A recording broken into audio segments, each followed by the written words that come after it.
Hi friends, good morning. இன்றைக்கி today lunch என்னன்னு பார்த்தீங்கன்னாக்கா தக்காளி சாதம் பண்ணிவிட்டு முட்டை பாயில் பண்ணி கொடுக்கலாம் அப்படின்னு சொல்லிட்டு தக்காளி சாதம் தாங்க பண்ணுறேன். நான் வந்துட்டு குக்கரில் தனியாக ரைஸ் வச்சுட்டு தக்காளி நம்ம வணக்கி விட்டு சாதத்தில் மிக்ஸ் பண்ணி கொடுத்துடலாம் அப்படின்னு சொல்லிட்டு. நம்ம குக்கரில் தக்காளி சாதம் பண்ணுறத விட இந்த மாதிரி செஞ்சாலும் சூப்பராக இருக்கும். இதில் பார்த்திங்கன்னா நம்ம காரத்துக்கு வெறும் பச்சை மிளகா மட்டும் சேர்த்துக்கலாங்க. நான் கொஞ்சம் கம்மியாக தான் பச்சை மிளகா ஆட் பண்ணியிருக்கேன். நீங்கள் வேணால் கூட சேர்த்துக்கலாம். இதில் பச்சை மிளகா ஆட் பண்ணிட்டோம் அப்படின்னாக்கா நல்லா வாசனையாக இருக்கும், சாப்பாடு சூப்பராக இருக்கும். இது கொஞ்சம் குழவாக இருந்தாலும் இந்த தக்காளி சாதம் டேஸ்ட்டாக இருக்கும். ஃபஸ்ட்டு எண்ணெய் ஊற்றிட்டு பட்டையும் கிராம்பு மட்டும்தான் போட்டுக்கிட்டேன், வேறு எதுவும் போடல. அதுக்கப்புறம் பார்த்திங்கன்னா வெங்காயம் போட்டு நல்லா வணக்கி விட்டுட்டேங்க.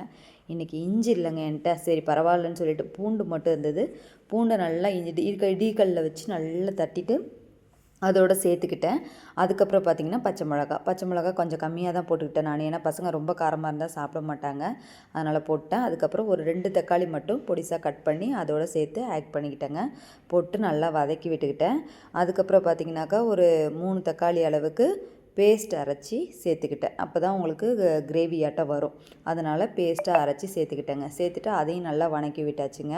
அதுக்கப்புறம் பார்த்திங்கனாக்கா ஒரு கைப்பிடி அளவுக்கு புதினா, கொத்தமல்லி, கருவேப்பிலை எல்லாம் கொஞ்சம் கட் பண்ணி வச்சுருந்தேன். அதையுமே சேர்த்து அதோட ஆட் பண்ணிக்கிட்டேன். ஆட் பண்ணி எல்லாத்தையும் போட்டு நல்லா வதக்கி விட்டுக்கணுங்க. அதுக்கப்புறம் இதில் என்ன சேர்த்தேன் அப்படின்னு பார்த்தீங்கன்னாக்கா மஞ்சள் தூள், உப்பு, லைட்டாக கரம் மசாலாத்தூள், அவ்வளோதாங்க.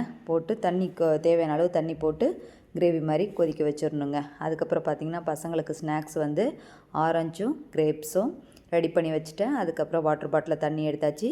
பசங்களுக்கும் ஹஸ்பண்டுக்கும் சாப்பாடு ரெடி பண்ணியாச்சு. ஹஸ்பண்டுக்கு மார்னிங் டிஃபன் டைம் ஆகிடுச்சின்னு எடுத்துகிட்டு போயிட்டாங்க. சரினா அவங்களுக்கு ஒரு 3 தோசை ஊற்றி கார சட்னி வச்சு பூண்டு துவையல், அம்மியில் அரைச்சா துவையலாக இருக்கும், மிக்சியில் அரைச்சதுனால இந்த மாதிரி இருக்குது. ஸோ அதனால் வச்சு அவங்களுக்கும் டிஃபன் கொடுத்து அமுச்சு விட்டேங்க.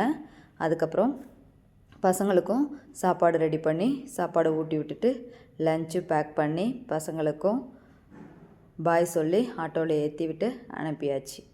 ஓகே ஃப்ரெண்ட்ஸ், நெக்ஸ்ட் வீடியோவில் பார்க்கலாம். டாட்டா, பாய்.